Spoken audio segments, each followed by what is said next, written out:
La deuxième est la bonne pour les Guépards U20.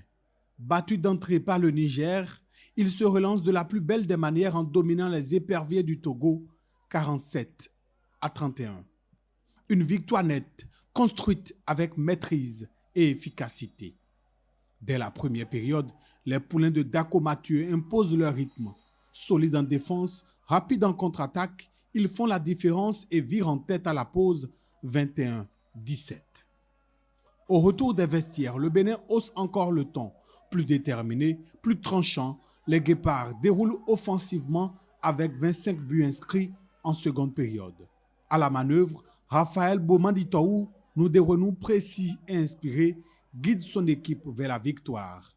Une prestation récompensée par le titre d'homme du match. C'est pas facile du tout, mais je remercie aussi mes collègues qui m'ont permis de marquer des buts. Grâce à ce succès, les U20 se relancent dans la course au dernier carré du Challenge Trophy, zone 3. Et nous avons travaillé avec les joueurs, que ce soit moralement que tactiquement. Aujourd'hui, et le physique et le moral a payé parce que nous avons pris tout le temps de la journée pour en parler. Chez les U18, en revanche, la situation se complique. Après le nul héroïque face au Niger, les jeunes Guépards chutent lourdement face au Burkina Faso 33-23. Dans cette rencontre, les Béninois n'ont jamais retrouvé leur rythme.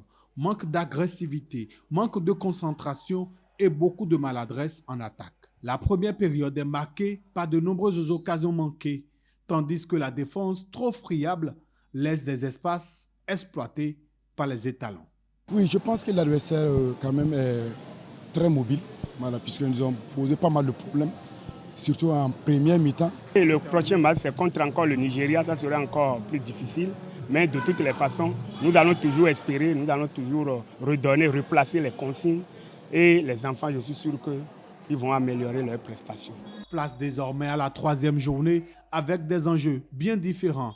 Une victoire face au Ghana ouvrirait les portes des demi-finales au U20 et U18, eux, devront réagir face au Nigeria pour tenter de terminer sur une bonne note.